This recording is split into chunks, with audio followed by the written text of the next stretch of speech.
एक एक बूंद पानी का कीमत हम लोग तो नहीं जानते हैं दोस्तों, लेकिन इंडस वैली सिविलाइजेशन या सिंधु घाटी सभ्यता के लोग एक एक बूंद पानी का व्यवस्था इस प्रकार से अपने ड्रेनेज सिस्टम को बना के किया करते थे, वो भी 5000 साल पहले। तो हम लोग क्यों नहीं कर पाते हैं? बिल्कुल पानी को सेव करिए। तो चलिए आज की इस वीडियो में हम बात करते हैं ड्रेनेज सिस्टम के बारे में, drainage pattern of Indus valley civilisation. आज का वीडियो बहुत ही मज़ेदार होने वाला है। इस वीडियो को बिल्कुल भी स्किप मत करिए और पूरे लास्ट तक देखिए और हम समझेंगे ड्रेनेज पैटर्न से संबंधित पूरे चीज़ों। प्राचीन विश्व के अंदर इतनी अद्भुत तरीके की ड्रेनेज सिस्टम शायद ही दूसरे सभ्यताओं में मिलती होगी। जिस प्रकार का सुव्यवस्थित तरीके से और एक क्रमबद्ध तरीके से drainage pattern Indus valley civilisation के हड़प्पा वासियों ने किया हुआ था। हड़प्पा और मोहनजोदाड़ो के ड्रेनेज पैटर्न का तो बात ही मत करिए। उसके जैसा कॉम्प्लेक्स और उसके जैसा बेहतरीन प्रकार का ड्रेनेज पैटर्न पूरे विश्व में कहीं आपको देखने को नहीं मिलेगा। इतने बेहतरीन प्रकार का ड्रेनेज पैटर्न जो कि आपको देखने को मिलेगा तो सिर्फ और सिर्फ इंडस वैली सिविलाइजेशन या सिंधु घाटी सभ्यता या हड़प्पा सभ्यता के अंदर आपको ड्रेनेज पैटर्न मिल सकता है। ड्रेनेज पैटर्न में दोस्तों मुख्यतः हम मेन सड़क में जितनी भी पैटर्न्स गई हैं पाइपों की या फिर ईंटों से बनाई गई जो भी हमारी नालियाँ गई हैं, उस नालियों के अंदर अपने घर की जितनी भी छोटी छोटी नालियाँ हैं उसको ला करके मिलाते हैं। नहाने की पानी, धोने की पानी, जितनी भी पानियाँ होती हैं उस पैटर्न से वो सारा नालियों से वो गुजरते हुए सड़क से होते हुए मेन शहर से निकल करके बाहर की तरफ जाती थी और बाद में जा कर के उसको कहीं ड्रेन कर दिया जाता था। लेकिन हड़प्पा और मोहनजोदड़ो एक ऐसे साइट्स हैं जहाँ पे इतनी बेहतरीन प्रकार की ड्रेनेज पैटर्न मिली जाती है, जहाँ के प्रत्येक घरों में एक एक स्नानागार हुआ करते थे।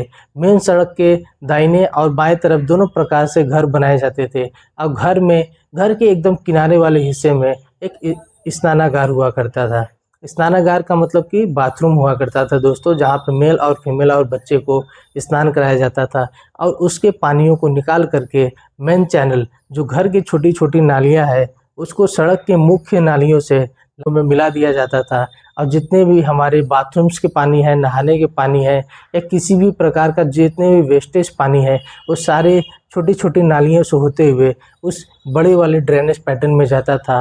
और पूरे बड़े वाले ड्रेनेज पैटर्न में जगह जगह पे एक होल बनाया जाता था ताकि समय समय पर उसकी कचड़े के अंदर जो जमावट हुआ करती थी, नाली के अंदर जो जमावट हुआ करती थी गंदगी का, उसको सफाई किया जा सके। उसका सफाई का भी व्यवस्था करना दोस्तों हड़प्पा वासियों ने 5000 पहले सीख लिया था। और आज के हमारे कितने ड्रेनेज सिस्टम बह कर के पानी से बुलबुले फेंकते रहते हैं, कितना ख़राब लगता है देखने में। तो हड़प्पा वासियों ने तो अपने एक एक बूंद का हिसाब बहुत बेहतरीन तरीके से रखता था। क्या आप भी अपने पानी के व्यवस्था को सुव्यवस्थित तरीके से रखते हैं और सेव वाटर के पैटर्न पे काम करते हैं कि नहीं? कमेंट में मुझे ज़रूर बताइएगा। यदि बात करें हड़प्पा सभ्यता के 2 मंजिला बिल्डिंग के बारे में, तो 2 मंजिला बिल्डिंग के अंदर ड्रेनेज पैटर्न को देख करके आप चौंक जाएंगे दोस्तों। जिस प्रकार से 2 मंजिले के अंदर ड्रेनेज पैटर्न सिंधु घाटी सभ्यता के लोगों ने बनाया था वो बिल्कुल एकदम अद्भुत होने वाला है। इस पैटर्न के अंदर हम इसको 3 पार्ट्स में डिवाइड करके देख सकते हैं। पहला पैटर्न का बात करें दोस्तों तो उसके अंदर जो ड्रेनेज पैटर्न हुआ करता था उसमें ईंट की नालियाँ बनाई जाती थी ताकि ईंट के नालियों से पूरी पानी की व्यवस्था को, ऊपर से जब पानी गिरती थी तो दीवार की कटिंग को अंदर कर देते थे हुए, तो उसके अंदर से पानी आती थी और फिर पानी स्नानागार से होते हुए घर की लोकल नलियों से मिलते हुए फिर सड़क के मुख्य चैनल में जाकर के वो मिल जाती थी, फिर वो आगे चली जाती थी। पैटर्न नंबर 2 की दोस्तों, तो पैटर्न नंबर 2 में हमें जैसे कालीबंगा के अंदर, कालीबंगा तो अलग ही लेवल पे दोस्तों चल रहा था। कालीबंगा बहुत ही बेहतरीन नमूने का एग्जाम्पल था। वो पेड़ के छाल को, बड़े बड़े पेड़ जो होते थे 25 मीटर 30 मीटर पेड़ को, उसकी कटिंग करके उसके बीच से सारा गुदा को निकाल देते थे और पेड़ को ऐसा पाइप की तरह यूज करते थे। ऐसा एग्जाम्पल आपको कालीबंगा में देखने को मिल सकता है कि पेड़ को पाइप के रूप में तब्दील करके वे लोग ड्रेनेज पैटर्न को बनाते थे और ऊपर से पानी निकाल करके फिर स्नानागार से ले जा करके मेन नलियों में मिला देते थे। इतना बेहतरीन और इतना टेक्निकल दिमाग सिर्फ और सिर्फ इंडस वैली सिविलाइजेशन या सिंधु घाटी सभ्यता के लोगों के पास ही हो सकता है। बात कर लेते हैं तीसरे पैटर्न की दोस्तों, तो जिसमें चहुंदड़ो और मोहनजोदाड़ो का नाम आता है।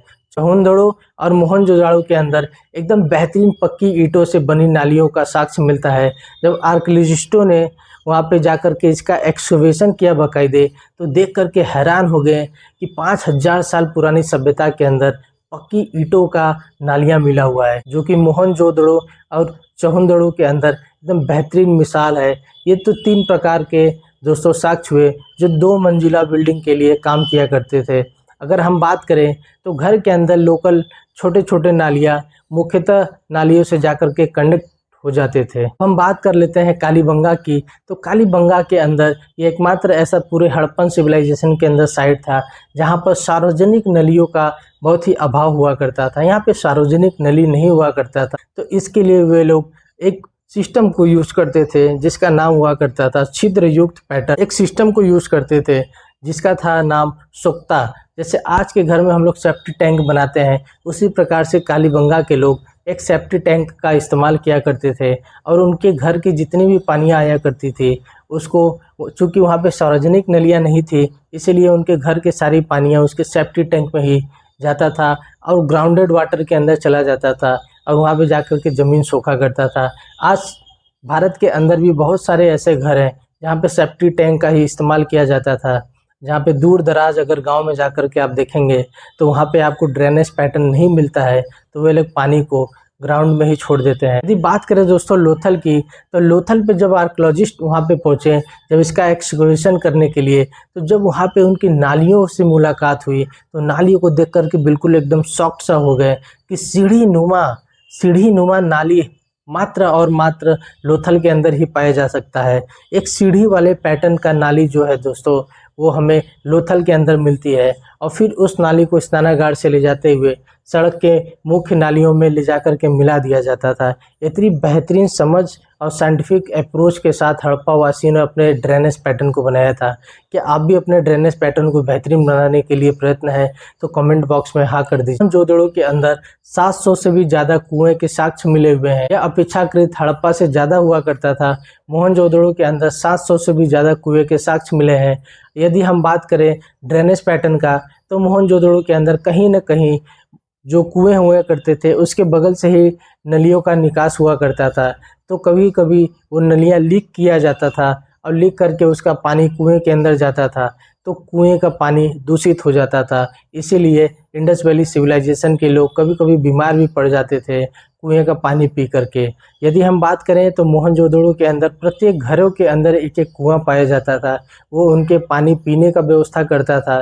लेकिन यहाँ पे एक सुझाव आर्कियोलॉजिस्टों के द्वारा दिया गया था कि जितने भी पैटर्न्स हैं पानी के नालियाँ हैं उसको थोड़े कुएं से दूर बनाना चाहिए ताकि वे किसी बीमारी के ग्रस्त में न आ जाए। अगर हम बात करें उनके कुएं किस प्रकार से बनाए जाते थे, तो कुएं बिल्कुल नॉर्मल जो हम लोग के गांव समाज में कुएं मिलती थी सर्कुलर फॉर्म में, या तो फिर कहीं कहीं पे साक्ष्य मिले हैं वर्गाकार शेप में। ऐसे ही इंफॉर्मेशनल वीडियो देखने के लिए हमारे चैनल को सब्सक्राइब करिए, बेल आइकन को दबा दीजिए। मिलते हैं किसी दूसरे नेक्स्ट इंफॉर्मेशनल वीडियो में, तब तक के लिए धन्यवाद।